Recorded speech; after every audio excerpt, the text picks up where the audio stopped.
C'est l'heure du magazine politique sur France 24. Bienvenue à tous. Alors que les parlementaires tentent difficilement de doter la France d'un budget, et c'est mal parti, d'autres n'ont qu'un horizon, eux-mêmes, et leur candidature à l'élection suprême.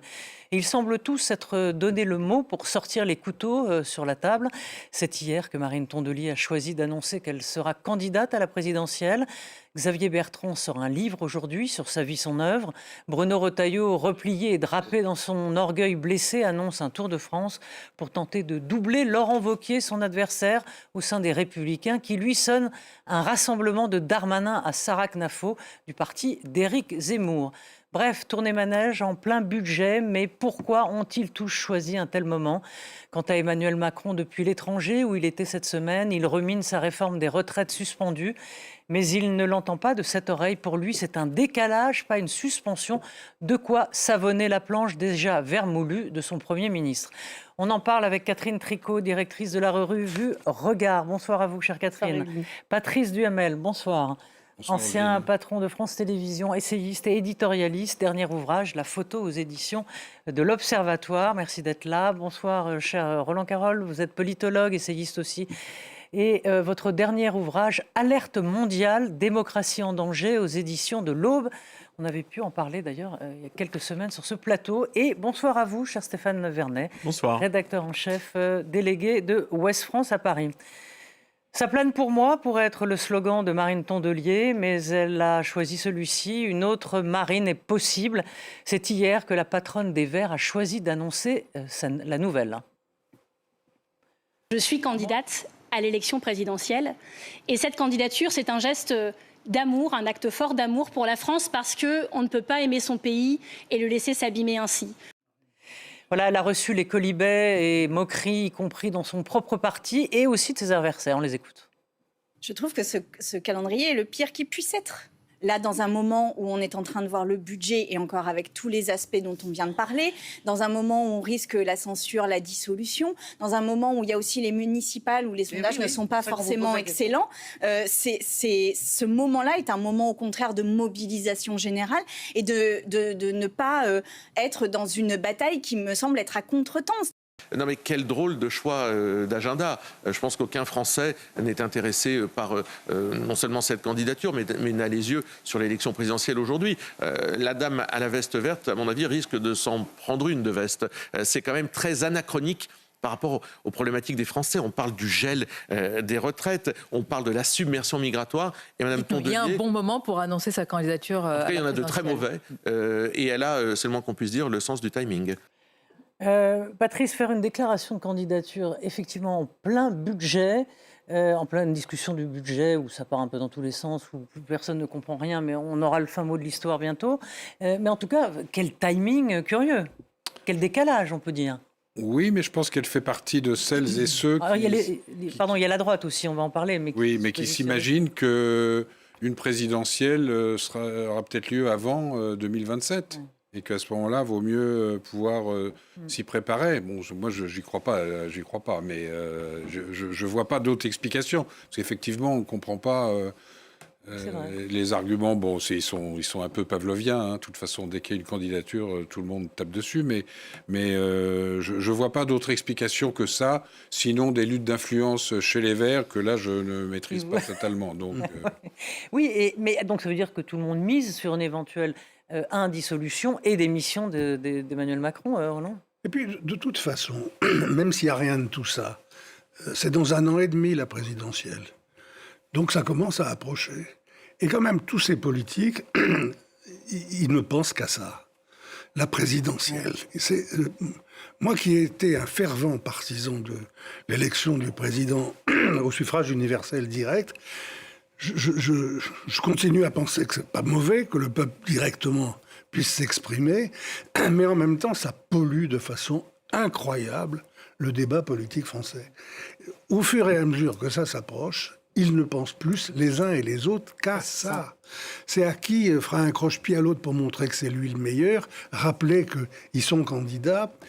Il n'y a plus de véritable débat politique sur le fond, il n'y a plus que des gens qui se positionne comme candidat présidentiel. Et je crois que c'est un des des mauvais aspects vraiment pollués de notre système. Et c'est ce qu'avait compris Sébastien Lecornu, puisque dans son gouvernement, il n'a pris que des gens qui étaient déconnectés justement de... Sauf un Darmanin, mais qui a fait une promesse, qu'il tiendra ou pas, sans doute pas. Et qui arrive à essayer d'exister politiquement sans dire qu'il fait de la politique. Exactement. Il fait que ça. Hein. Il fait que ça. Il fait que ça. Et donc... moi, je veux bien dire un mot sur la candidature de Marine Tondelier, parce qu'en fait, je pense que ce qu'elle a dit hier n'est pas à proprement parler la question. C'est-à-dire qu'en fait, elle dit « je suis candidate à l'élection présidentielle ». En vérité, ce qui se joue, c'est la possibilité ou non d'avoir une primaire à gauche en dehors de Jean-Luc Mélenchon. Et ce périmètre qui devait rassembler éventuellement Glucksmann, les socialistes, les écologistes, etc., devait se rassembler pour faire une proposition suffisamment solide pour faire contrepoids à Jean-Luc Mélenchon, dont tout le monde, personne ne doute des capacités à mener une campagne à l'élection présidentielle.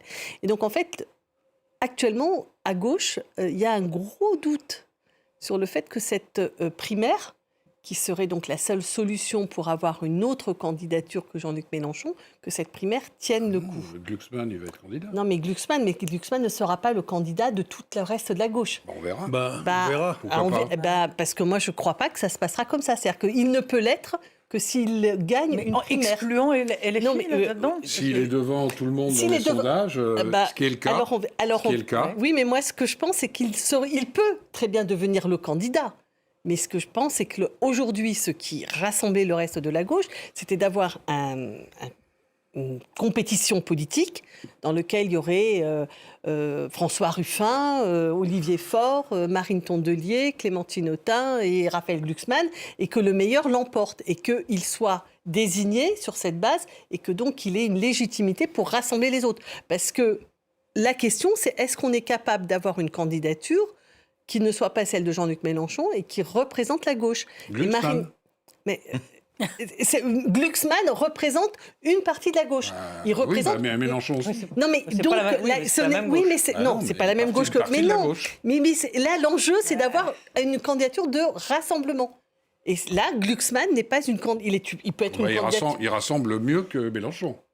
Mais oui. je ne suis pas en train d'arbitrer ça. Je suis pas du tout en train de. Je pense que vous écoutez pas tout à fait ce que je suis en train de vous dire. Ce que je suis en train de vous dire, c'était est-ce qu'il y aura ou pas une primaire à gauche qui rassemble tous les candidats, toutes les forces politiques de gauche qui sont non LFistes. Et s'il n'y a pas de primaire, à gauche, c'est Jean-Luc Mélenchon qui gagnera. Alors Stéphane, qui n'a pas moi, encore je pense parlé. que c'est exactement ce qui se joue, et c'est comme ça que je lis l'attitude de Marine Tondelier.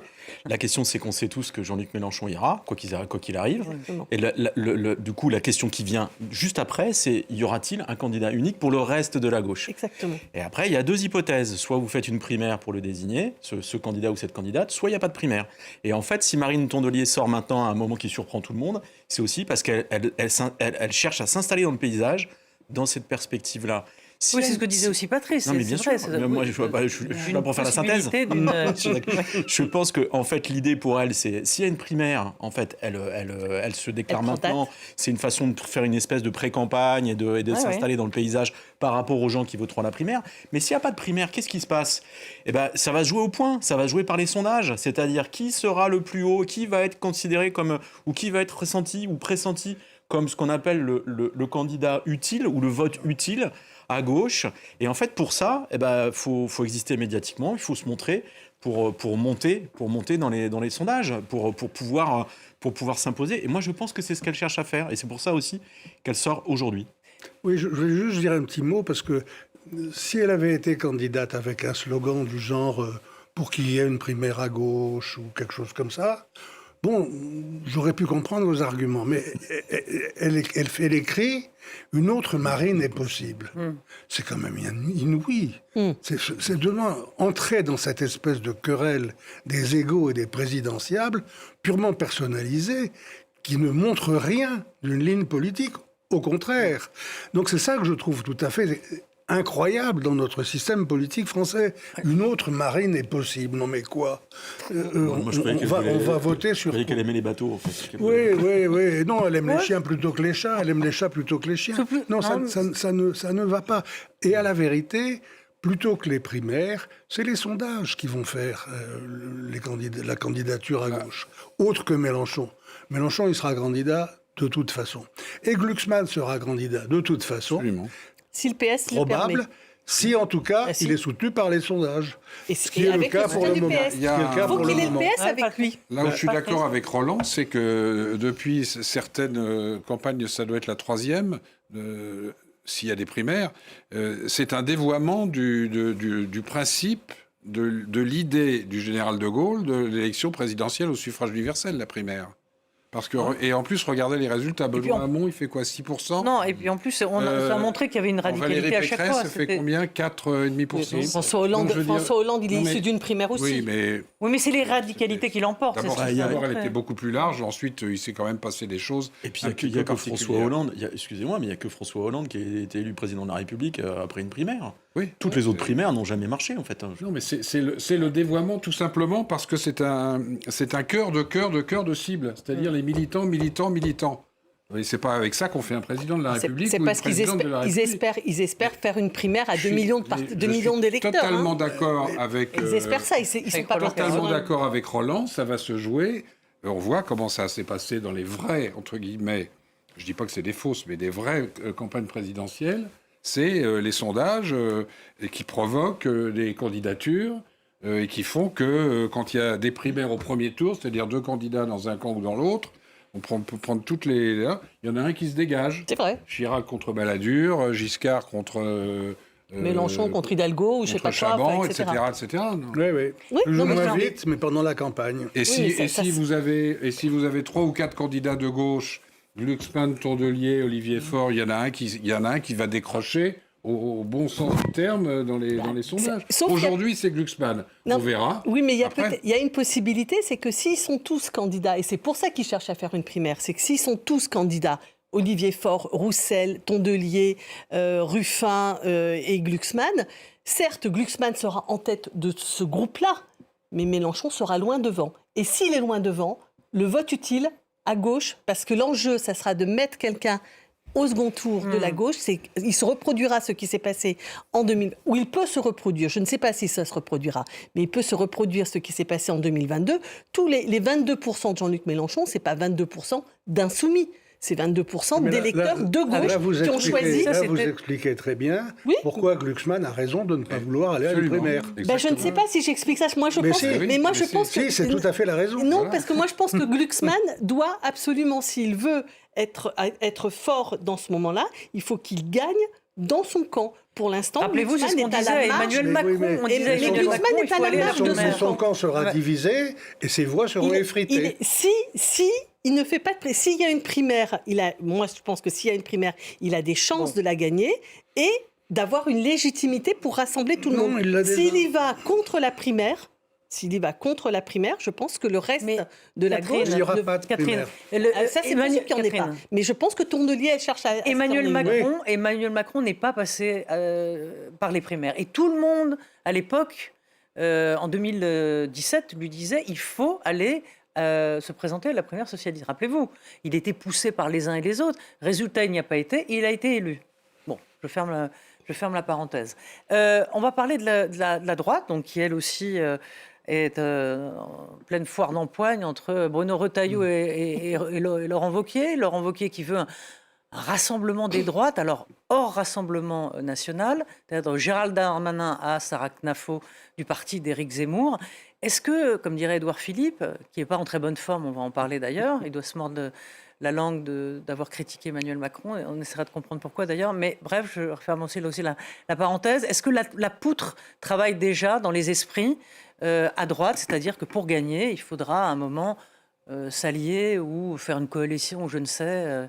avec l'extrême droite. Je crois que la poutre travaille à droite entre les candidats potentiels, pas encore dans l'opinion. L'opinion n'est pas entrée dans cette logique. Et pourtant, on l'a fait parler. C'est-à-dire que Édouard Philippe a longtemps dominé les sondages d'opinion. Et on considérait Édouard Philippe comme le candidat naturel de ce qui restait de la Macronie. Et voilà qui dégringole progressivement, de sondage en sondage, et ça fait 5 de plus, où il dégringole. Donc, on voit bien qu'il y a une mauvaise ambiance autour d'Édouard Philippe, parce que les sondages ont montré qu'il n'était plus ce candidat présumé invincible de la Macronie. Et que du coup, ça renforce chacun dans l'idée qu'il faut s'armer pour cette bataille d'opinion. Pas de primaire là non plus, mais une bataille devant l'opinion pour essayer de passer devant dans les sondages. D'où les interventions des uns et des autres, de Attal, de Darmanin, de Retailleau, pour essayer de montrer, sans le dire, qui serait de meilleurs candidats. Et d'ailleurs, sur Édouard Philippe, qui donc a perdu des points suite à ce qu'il a dit en demandant la démission d'Emmanuel Macron, pourtant les Français, il y a un paradoxe, les Français n'aiment pas Emmanuel Macron, mais ils n'aiment pas non plus les Ganelon de Roncevaux, c'est-à-dire les traîtres ou celui qui... il y a quand même un phénomène. Pourquoi il descend d'un seul coup de sa bulle sondagère après avoir... Ça se fait pas. Son effondrement dans les sondages, c'est la seule explication, puisqu'il a rien dit sur le fond de nouveau. Voilà, mais ça, c'est effectivement, les gens n'aiment pas ce genre d'attitude. Voilà. Il y a juste autre chose, je ne veux pas être trop long. Dans le grand chapitre, le dévoiement de l'élection présidentielle, il y a aussi le fait que, notamment depuis la primaire socialiste de 2011, vous avez des candidats qui se présentent parce qu'ils peuvent négocier entre les deux tours de la primaire un ralliement qui leur permet d'être pour Valls, ministre de l'Intérieur, pour Montebourg, ministre de l'Industrie. À droite et au centre, ça va être pareil. Il y en a qui vont être candidats et qui vont se retirer après février-mars, si l'élection a lieu en avril 27. Alors, ou décembre, parce qu'il y a aussi des problèmes de financement, c'est un peu compliqué, mais pour négocier des places dans le gouvernement, au cas où. Tout ça est un dévoiement total. C'est pour ça que moi, je pense, comme Roland, je crois pas. Il y a un moment où ils vont prendre conscience que la primaire, est un dévoiement, et deux, que c'est souvent contre-productif. Alors le dévoiement, le dévoiement, ça ne va pas les émouvoir puisqu'ils ne sont pas tellement tenants en général à gauche de l'élection présidentielle au suffrage. Depuis Mitterrand, ils sont parfaitement bien avec l'élection présidentielle. Écoutez, je pense que là, quand même, ce qui domine à gauche n'est pas d'aller dans ce sens-là. Donc c'est pas le problème du dévoiement qui va les arrêter. Et le problème qu'ils ont, c'est plutôt comment on fait pour avoir quelqu'un qui soit aussi fort et aussi solide que Jean-Luc Mélenchon. C'est ça qui occupe le reste de la gauche. Et pour l'instant, je termine sur Glucksmann pour ne pas revenir. Glucksmann ne peut pas être candidat s'il n'a pas le soutien du Parti socialiste. Donc là, on est revenu, on a fait pédalé sur le... Mais je continue, moi, sur la question que j'ai posée à Roland, sur cette union des droites. Est-ce qu'elle est fantasmatique? Est-ce c'est de la science-fiction? Est-ce que c'est dans le fond, c'est dans le sens de l'histoire? On se souvient du MSI en Italie, je veux dire, où la droite, l'extrême droite, s'est complètement fondue... Dans le centrisme, en quelque sorte, vous me corrigez si je dis une bêtise, mais pour en arriver des années plus tard à Mélanie, enfin bon, bref, est-ce qu'aujourd'hui... Sur l'union des droites, je ne sais pas. Je vais simplement vous dire une chose, c'est que moi je pense, je ne sais pas quand aura lieu la prochaine élection présidentielle, ce que je sais, ou ce que je suppute, si vous voulez, c'est qu'on aura un président ou une présidente de la République qui peut être élu, voire bien élu, dans le cadre d'une présidentielle, et je doute qu'on ait ensuite une Assemblée nationale qui donne une majorité absolue et claire à ce nouveau chef de l'État. Voilà, parce que le paysage politique a changé, il est durablement fragmenté, et ce n'est pas quelque chose qui va disparaître avec le départ d'Emmanuel Macron, contrairement à ce qu'une grande partie de la classe politique imagine ou pense aujourd'hui. Et donc, en fait, si vous voulez, on peut très bien avoir à la présidentielle une Marine Le Pen ou un Jordan Bardella qui soit très très haut au premier tour, parce qu'aujourd'hui... vous avez une base électorale qui est énorme. Un Français, une Française sur 3 sont prêts à voter Rassemblement National quoi qu'il arrive, au moment où on se parle. Donc vous pouvez avoir un candidat ou une candidate Rassemblement National très haut au premier tour, qui perdent au second s'il reste une espèce de... Voilà, parce qu'il y a encore une majorité de Français et de Françaises qui ne veulent pas que le Rassemblement National accède au pouvoir. Par contre, derrière, vous pouvez très bien avoir des législatives dans lesquelles vous ayez un groupe, le Rassemblement National reste le premier groupe à l'Assemblée. C'est sur les 11 groupes politiques qui sont présents à l'Assemblée. Je vous rappelle que c'est le Rassemblement national qui a le premier groupe politique, le plus important. Voilà. Et si le nombre de députés RN progresse très fortement, alors on peut avoir ce que vous appelez l'union des droites, c'est-à-dire qu'à un moment, vous pouvez avoir une droite plus traditionnelle et plus classique qui soit tenté de se mettre dans une coalition pour donner une nouvelle majorité au pays. En fait, c'est ce dont on parle là aujourd'hui en cas de législative anticipée, mais c'est quelque chose qui peut perdurer. Or, cette façon de faire l'union des droites, entre guillemets, c'est celle à laquelle aspire Marine Le Pen depuis des années. Quand vous écoutez Marine Le Pen, quand on lui dit l'union des droites, elle dit mais moi ça m'intéresse pas. Ouais, elle dit moi je veux bien l'union des droites, mais par les électeurs en fait, les gens choisiront. Et en fait ça veut dire quoi? Ça veut dire qu'à un moment, mais c'est elle est d'accord Roland, pour que la droite classique. L'opinion n'est pas encore mûre peut-être. Moi j'y mettrais pas ma main à couper, mais c'est ce que vous disiez. Je pense que c'est pas encore dans la tête des. Moi je pense pas qu'on en soit là, mais il faut quand même constater que d'élection en élection, les choses progressent. Et à tous les échelons, en fait. Je suis désolé, mais sur les municipales, on voit bien qu'il y a une montée du vote Rassemblement National. Et encore une fois, une base Rassemblement National à 30-35%. Excusez-moi, mais c'est énorme. Par contre, j'insiste, pourquoi je dis qu'on peut avoir cette drôle de configuration? Il faut regarder ce qui se passe chez nos voisins. En fait, c'est pas la France qui est en train d'avoir une poussée populiste, nationaliste, identitaire ou que sais-je. Autriche, je veux dire, ça se passe mais partout.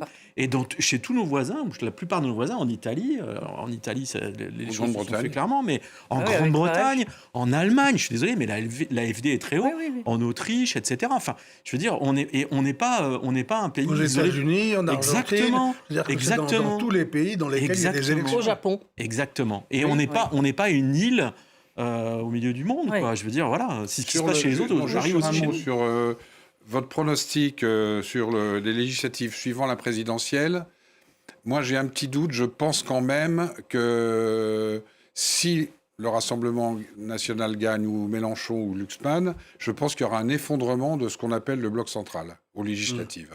Macron est le président. Oui. Je pense qu'il y aura vraiment un effondrement. Mais bon, je peux me tromper, je suis d'accord avec vous. Voilà. Et ce que je veux dire, c'est que... Je pense que les gens tourneront la page parce qu'ils ne supportent plus le président de la République. C'est parfois totalement irrationnel, d'ailleurs, même quand il lui arrive, parce que ça lui arrive de faire des choses pas si mauvaises, sur l'international notamment. Même dans ces cas-là, les gens ne veulent plus le voir. Et je suis d'accord avec vous. Ce que je voulais simplement dire, c'est que je pense qu'on va continuer à avoir, malgré tout, même avec cet effondrement du bloc central, on va continuer à avoir un paysage morcelé. Oui. Et qui fera que mécaniquement, à un moment, il va bien falloir accepter d'entrer dans des logiques d'alliance. Pour l'instant, ce qu'on est encore incapable de faire, on le voit bien. Mais à un moment, il faudra bien y passer, parce que sinon, ça ne fonctionne pas. Quoi. Alors, moi, ce que je pense, c'est que la sortie de Retailleau, il y a 15 jours, en disant il faut battre la candidate de droite, et donc par la même, pas une voix à gauche, et donc faire élire le candidat, en l'occurrence, soutenu par le Rassemblement national, je pense que c'est un ballon d'essai pour aller vers quelque chose qui peut se reproduire à l'élection présidentielle. C'est-à-dire que supposons qu'au second tour, parce tout à l'heure on a dit que Édouard Philippe était en mauvaise position, donc aujourd'hui l'hypothèse d'avoir au second tour un candidat d'extrême droite, et un candidat de gauche est possible. Et à ce moment-là, la question de ce que fera la droite se pose. Et je pense que Retailleau travaille comme Éric Ciotti l'a fait avant lui, comme, comment il s'appelle, celui qui était maire dans l'Essonne, là, qui s'est Dupont-Aignan encore avant, c'est-à-dire travaille à la possibilité de converger pour permettre l'élection contre la gauche. Mais la balle, elle est plutôt chez les électeurs que chez les... Oui, mais chez les électeurs, ce que l'on voit actuellement, et c'est très inquiétant, c'est que chez les électeurs, il y a une porosité entre les électeurs LR et les électeurs Rassemblement National, et que donc Wauquiez et Retailleau, tous les deux, accompagnent ce mouvement. Ils sont quelques-uns chez LR à dire « il n'en est pas question on va écouter. Mais ils ne sont pas nombreux. Merci de cette transition, et donc... Eh bien, parmi eux, ceux qui disent non, Xavier Bertrand, qui est ressorti des buissons de la politique, enfin, il n'en est jamais vraiment sorti. Mais là, il réapparaît avec un livre intime sur lui, etc. Lui, par conséquent, c'est niette. On écoute. Nous devons dire très clairement, jamais d'alliance, jamais d'union, pas une voix pour les dirigeants et les candidats du Rassemblement national. L'attitude de François-Xavier Bellamy, il était à côté de moi, je me suis tourné vers lui en lui indiquant que le fait de voter au Parlement européen une motion de censure quasiment à la demande de M. Bardella, même si le thème est le Mercosur que je condamne, c'est tout simplement inadmissible. Je dis à celles et ceux qui sont tentés d'aller vers le Rassemblement national, qu'ils ne gênent pas, qu'ils y aillent. S'ils viennent dans nos instances au bureau politique, en venant dans une instance LR et en parlant et en pensant au Rassemblement national, qu'ils y aillent. Voilà, tout le monde n'aura pas la fermeté de. Ils ne sont pas nombreux. Mais ils sont très peu. C'est quand même un certain courage bien sûr. de la part de Xavier Bertrand de dire ça avec le parti qu'il a, avec un Retailleau qui est plus matamore que jamais et qui, lui, dit clairement qu'il veut l'union des droites, dans plusieurs déclarations, alors même qu'il était ministre de l'Intérieur. Donc c'est assez gonflé de la part de Xavier Bertrand de venir dire qu'il faut faire un barrage au Rassemblement national. C'est d'autant plus gonflé, si vous me permettez l'expression, que ses électeurs sont moins enthousiastes que lui dans la nécessité de ce combat. Le moins qu'on puisse dire, c'est que dans les sondages, les électeurs de LR en particulier, prenons pas la droite en général, mais les électeurs du parti Les Républicains sont en légère majorité partisans de l'union des droites. Ça veut dire que oser se battre contre ça, c'est oser se battre non seulement contre l'essentiel de ses compagnons de parti, mais contre la majorité de son électorat. C'est ce qui lui a permis d'être élu 2 fois président de la région. Alors, il a le grand mérite dans le Nord. D'arriver à défendre cette ligne et d'être réélu et d'être à la tête de sa région, et avec de très bonnes cotes de popularité dans sa région. Mais voilà, le faire au niveau national, il est à peu près le seul en ce moment parmi ceux de la droite à le dire, parce que tout le monde voit bien que la droite est majoritaire en France. Il y a Valérie Pécresse qui dit la même chose, il y a Copé qui dit la même chose. Oui, des gens qui n'ont aucune espèce de nerf présidentiel. Des Chiraciens. Mieux. Ce mot va encore dire quelque chose. On m'en souvient du fameux cordon sanitaire. Oui, il a tout dit, Chirac. C'est pas faux. Et il a dit les bruits et les odeurs. Oui. Donc, Patrice, je voulais vous changer de sujet et sur la réforme des retraites. Alors, on ne va pas se lancer dans le débat sur les retraites et les amendements, etc., parce qu'on aurait besoin d'un Doliprane à la fin de l'émission. Mais sur ce qu'a dit Emmanuel Macron, ça n'a échappé évidemment à personne et tout le monde s'est interrogé lorsqu'il a dit, devant les Européens d'ailleurs, en conférence de presse, alors est-ce que c'était parce que justement il était devant les Européens, que ce n'était pas une suspension de la réforme des retraites, mais un décalage. Alors je crois qu'on a si on peut l'écouter, oui, on peut l'écouter et Patrice, vous réagirez après. Le Premier ministre a fait un choix pour apaiser le débat actuel qui a consisté à proposer le décalage d'une échéance. Je le dis ici parce que ça n'est ni l'abrogation ni la suspension, c'est le décalage d'une échéance qui est la prochaine échéance, celle des 63 ans au 1er janvier 2027, qu'il a décalé au 1er janvier 2028. Voilà, comme le mot suspension était justement celui voulu par les socialistes. Donc, il y a un petit côté Tullius Detritus, là. Il a fait ce qu'il fallait pour en arriver à la situation actuelle, et notamment, je n'ai toujours pas compris, l'incompréhensible dissolution de juin 24, j'ai toujours pensé que c'était la décision politique la plus absurde et ridicule de toute l'histoire de la Ve République. Et donc, à partir de là, maintenant, son bilan, il est complètement détricoté. Il y a eu un certain nombre de choses au début du premier mandat, sur le plan intérieur, mais dans le second quinquennat, il n'y a que la réforme des retraites. Il n'y a quasiment rien d'autre. Donc, ça veut dire qu'il n'arrive pas à avaler son chapeau. Il a perdu son totem. Première raison. Deuxième raison, il a dit, moi j'y ai jamais cru, quand il a dit carte blanche, c'est pas Emmanuel Macron, la carte blanche au Premier ministre, sauf s'il était en cohabitation claire. Mais avec Sébastien Lecornu, qui a beaucoup de qualités par ailleurs à Matignon, la carte blanche, elle n'existe pas. Donc il voulait faire comprendre, mais il s'est planté. Parce que pour que Sébastien Lecornu, que je connais un peu, qui est d'une loyauté absolument totale vis-à-vis de... Jamais on entendra, même dans 10 ans, on n'entendra jamais Lecornu faire une phrase désagréable, 10% de ce qu'a dit Édouard Philippe ou de ce qu'a dit Attal. Parce qu'ils ont ces relations-là. Mais pour qu'ils soient obligés, parce qu'ils ne pouvaient pas faire autrement, sinon ils risquaient d'être censurés, de faire la lettre rectificative, de redire la suspension, etc., c'est qu'il a compris que voilà, et qu'il ne pouvait pas ne pas le faire. Donc là, le président, il s'est encore affaibli. C'est pour ça que c'est quand même dur de suivre en ce moment tout ce qu'il fait et tout ce qu'il dit. Parce que ce qu'il appelle sa parole performative... Oui, c'est plutôt c'est dans l'autre sens. Elle est inversement proportionnelle. C'est vrai que c'est assez... Moi, je suis entièrement d'accord avec ce que dit Patrice. Je crois que c'est ahurissant que le président de la République en soit à dire ça, alors que le Premier ministre fait tout ce qu'il peut pour essayer de sauver la boutique qu'ils ont dirigée ensemble. Il faut bien le dire, quand même. Vraiment, Lecornu, il est de façon inattendue un Premier ministre qui sait extrêmement bien jouer avec la composition de l'Assemblée et avec les possibilités procédurales que lui donne la Constitution. Vraiment, chapeau. Et au moment où on a ce type qui se débrouille incroyablement bien, alors que théoriquement il était... Il vient lui savonner la planche. Voir un président qui l'a nommé et qui lui savonne la planche, comme vous dites, c'est absolument invraisemblable. Ça s'appelle C'est qui le patron ? Il faut vraiment l'inviter. Il faut vraiment l'inviter à s'occuper de l'international. Il faut l'inviter à s'occuper de l'international, ce qu'il continue à faire plutôt bien, et à ne plus s'occuper du tout de la politique intérieure française. Oui, parce qu'en plus, à chaque fois qu'il parle, comme vous dites, c'est contre-productif. À chaque fois qu'il parle, il se tire une balle dans le pied. Moi, j'étais totalement perplexe quand j'ai entendu cette déclaration. Et en fait, en réfléchissant, je me suis dit, il est quand même pas complètement fou, Emmanuel Macron. Il se trouve que le même jour, Bruno Retailleau avait déclaré qu'il ne le voterait pas, ce budget, qu'il ne voterait pas s'il y avait la suspension de la réforme des retraites. Il a dit ça, Retailleau, le même jour.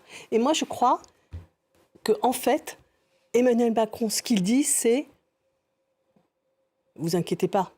En fait, c'est pas grand-chose qu'on a fait, ce qu'on a reporté. » C'est-à-dire qu'en fait, il envoie un message à la droite et à ses troupes qui ne veulent pas voter. Mais il était désavoué une heure après. Non, mais désavoué, pas désavoué. Ce que je veux dire, c'est... Non. Si.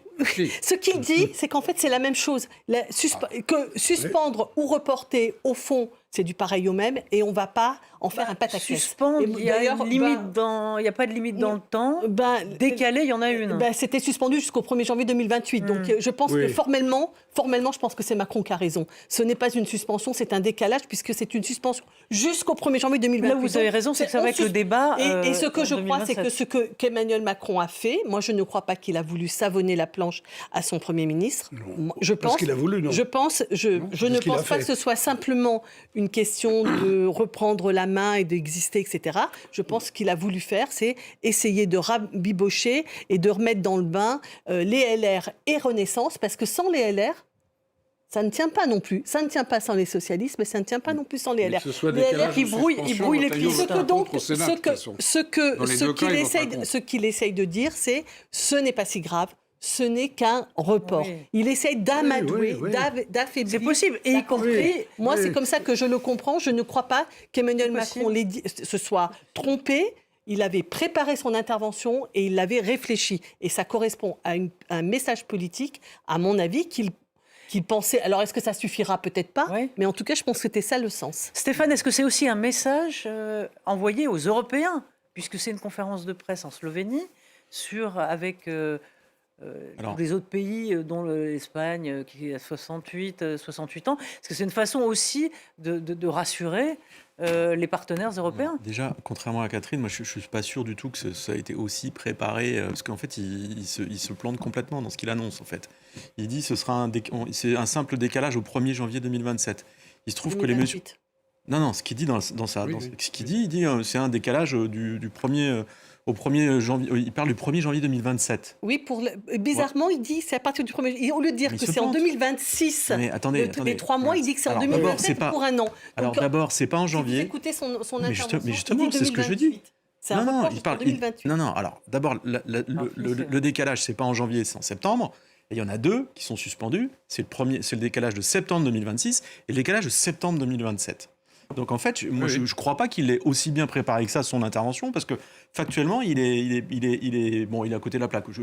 Après, moi, je comprends que tout ça est tellement compliqué qu'il vaut mieux communiquer par raccourci pour se faire comprendre, mais je ne suis pas certain que ce soit aussi préparé que ça.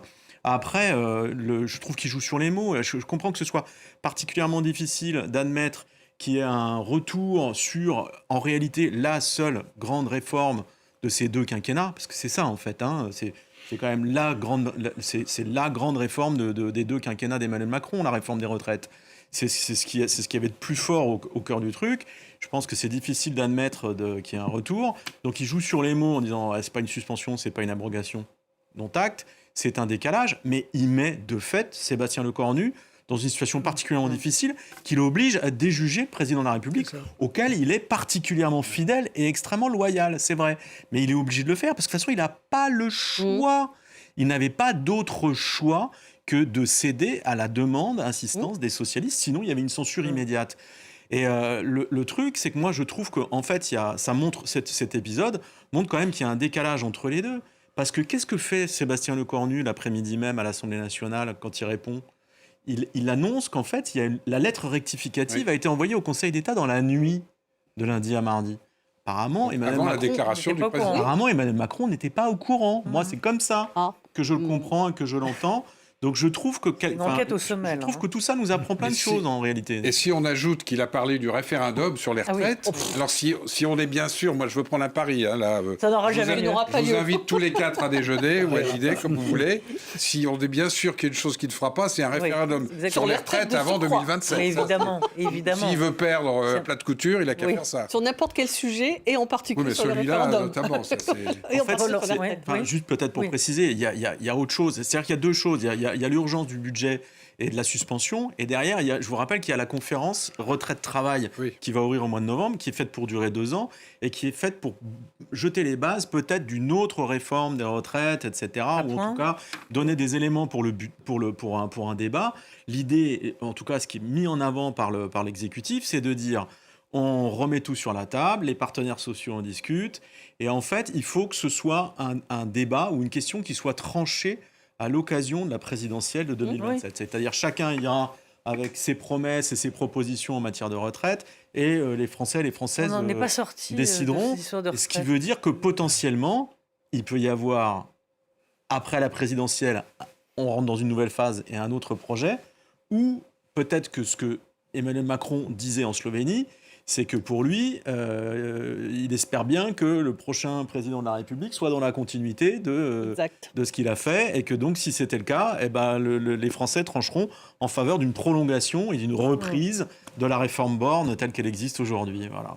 Oui, moi, je ne sais pas s'il y a eu le moindre décalage ou la moindre suspension entre le président et son Premier ministre.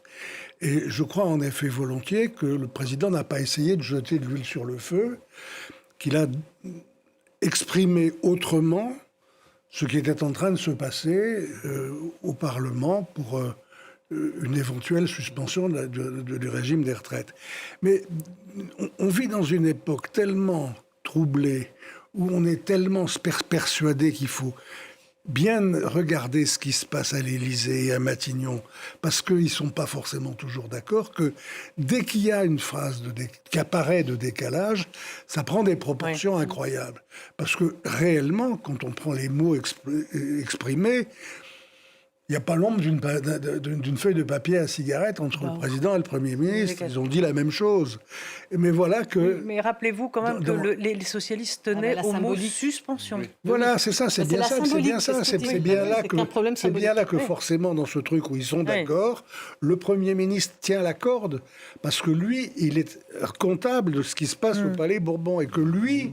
C'est lui qui négocie, qui va voir. Donc, in fine, le mot le plus juste, c'est forcément en ce moment celui du Premier ministre. C'est très très court. Cet épisode nous rappelle aussi que la menace d'une censure continue à planer sur l'hémicycle. Oui. Et donc c'est aussi ça auquel on assiste. En fait. Oui. Ça prend des proportions parce que en fait, Sébastien Lecornu il marche sur les œufs. À un moment, il suffit que les socialistes décident que... Ou les LR. Ou LR, ou d'autres décident. Mais c'est ça aussi, c'est qu'il faut aussi parler aux LR. Et c'est ça que fait Macron. Un mot, Patrice, pour conclure. On parlait tout à l'heure d'Édouard Philippe qui était en chute libre, et Lecornu qui fait une entrée fracassante dans les personnalités préférées des Français, juste derrière Bardella, et c'est ce qu'on peut voir, Bardella et Le Pen, troisième personnalité. Mais loin. Vous parliez de loyauté, est-ce qu'il pourrait lui pousser quelques envies quand on est comme ça On se souvient de Rocard à l'époque. Oui, je pense que les Français connaissaient très peu Sébastien Lecornu. Il était ministre des Armées, mais il était derrière sur tous les sujets lourds. Il était derrière, même s'il s'en occupait très bien d'ailleurs, il était derrière le président de la République. Il n'était pas médiatiquement en première ligne. Là, il le voit, c'est quelqu'un de nouveau. Il plaît plutôt. Il a fait, je trouve, un bon discours court pour une fois de politique générale, 30 minutes.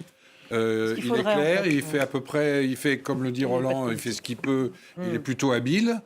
Il est proche des gens. Il n'est pas arrogant. Compte beaucoup pour les gens, très important. Donc moi, je suis pas du tout étonné par ça. En revanche, ce qui m'a étonné, je crois que c'était dans le sondage IFOP Paris Match, parce que j'ai trouvé ça quand même, je pensais pas que ça pouvait aller jusque là. C'est le fait que le président sorte des 50 personnalités préférées des Français. Ça, j'ai trouvé ça... Alors, c'est même pas que c'est inédit, c'est au-delà de l'inédit. Alors voilà, merci, c'est la fin de cette émission. Merci à tous, merci à Flore Simon, merci à toute l'équipe technique. Et on se retrouve la semaine prochaine pour d'autres aventures. Merci et à très vite.